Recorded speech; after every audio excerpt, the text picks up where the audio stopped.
오늘 하세나 본문은 누가복음 14장 25절에서 35절까지의 말씀입니다. 많은 무리가 예수와 동행하였다. 예수께서 돌아서서 그들에게 말씀하셨다. 누구든지 내게로 오는 사람은 자기 아버지나 어머니나 아내나 자식이나 형제나 자매뿐만 아니라 심지어 자기 목숨까지도 미워하지 않으면 내 제자가 될 수 없다. 누구든지 자기 십자가를 지고 나를 따라오지 않으면 내 제자가 될 수 없다. 너희 가운데서 누가 망대를 세우려고 하면 그것을 완성할 만한 비용이 자기에게 있는지를 먼저 앉아서 셈하여 보아야 하지 않겠느냐?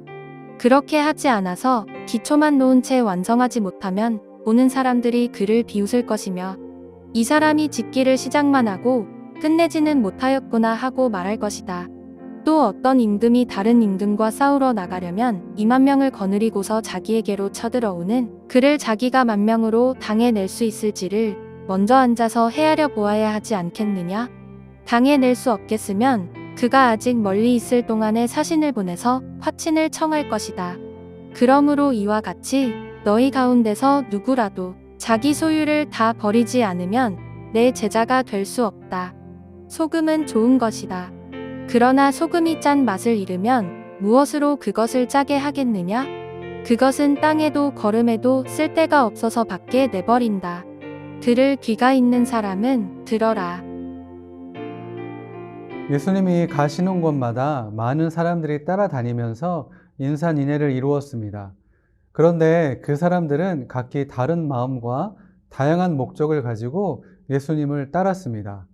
단순한 호기심으로 온 이들도 있었고 나름 온전한 마음으로 예수님 곁에 있는 자들도 있었습니다. 그래서 복음서에서는 이렇게 다양한 자들을 두 부류로 구분해서 표현하는데 바로 무리와 제자입니다. 예수님이 가시는 곳이면 어디든지 따라다닌다고 해서 자연스럽게 제자가 되는 것은 아니었습니다.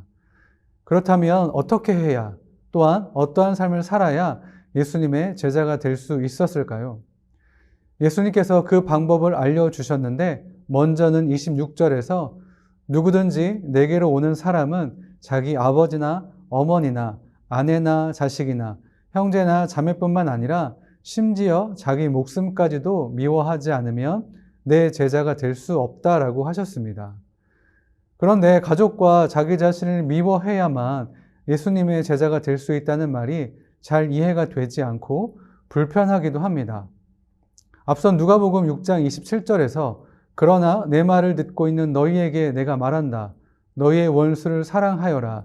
너희를 미워하는 사람들에게 잘해 주어라 라고 하셨고 누가복음 6장 35절에서도 그러나 너희는 너희 원수를 사랑하고 좋게 대하여 주고 또 아무것도 바라지 말고 꾸어 주어라 에서는 나를 미워하는 원수를 사랑하고 좋게 대하여 주라고 하셨습니다.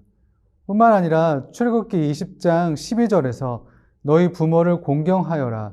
그래야 너희는 주 너희 하나님이 너희에게 준 땅에서 오래도록 살 것이다 라고 하셨는데 아버지와 어머니를 미워하라니 정말 예수님이 하신 말씀이 맞나 싶을 정도입니다.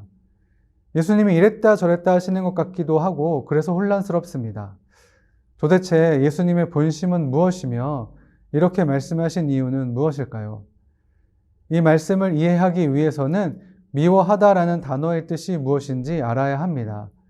여기서는 미세오라는 단어가 사용되었는데 미워하다라는 뜻도 있지만 덜 사랑한다는 의미도 있습니다. 그러니까 가족과 자신을 미워하라는 말씀은 가족과 자기 자신을 예수님보다 조금 덜 사랑하라는 뜻으로 가족보다 자기 자신보다 예수님을 더 사랑해야 한다는 뜻입니다.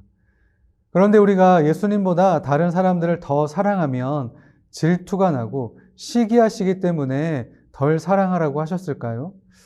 그렇지 않습니다. 예수님께서 이웃에 대한 사랑을 강조하실 때 내 이웃을 하나님을 사랑하듯 사랑하라 라고 하지 않으셨고 내 이웃을 내 몸과 같이 사랑하라고 하셨습니다. 이는 신성을 가지신 예수님을 향한 사랑과 이웃을 향한 사랑에는 반드시 차이가 있어야 한다는 뜻이 내포되어 있습니다. 그러니까 하나님과 예수님을 향한 사랑의 깊이와 넓이를 볼 때 이웃을 향한 사랑은 너무나 미약해서 마치 미워하는 것처럼 보일 정도라는 것입니다. 또한 자신을 미워하는 것은 자신을 혐오하라는 말이 아니라 이제까지 자기의 정체성의 형성에 영향을 준 관계성, 가족 관계와 절친한 친구 관계를 차선으로 두라는 명령입니다. 십자가를 지는 것은 제자도의 은유로 사용되고 제자의 정체성을 위해 요구되는 태도인데, 이런 사람들은 십자가 처형의 정죄를 받는 것처럼 높은 지위를 추구하는 데 관심을 두지 않으며 희생에 따른 보상을 요구하거나 소유를 쌓는 것으로 미래를 확보하는 데 관심을 두지 말고 수치스러운 고통을 겪은 예수의 길을 가야 한다는 말씀입니다. 그런데 예수님은 특정한 사람이 아니라 누구든지 내게로 오는 사람은 이라고 하셨습니다. 지금 우리 가운데 있을지라도 이 말씀을 듣고 순종하여 따르기만 한다면 누구든지 예수님의 제자가 될 수 있고 누구에게나 그 길은 열려 있습니다. 그냥 무리 가운데 남아 있으시겠습니까? 아니면 제자도의 길을 따라 가시겠습니까? 이어서 예수님은 제자의 길을 망대 공사를 하기 위해 비용을 계산하는 것에 비유하고 계십니다. 이 비유는 제자로 살기로 하면 얻게 되는 이익과 손해가 무엇인지 따져보고 남는 장사를 하라는 뜻이 아니라 제자의 삶을 살기로 결정하기 전에 신중하게 생각해야 한다는 말씀입니다. 예수님을 한동안 따르다가 도중에 포기한 사람들이 많이 있습니다.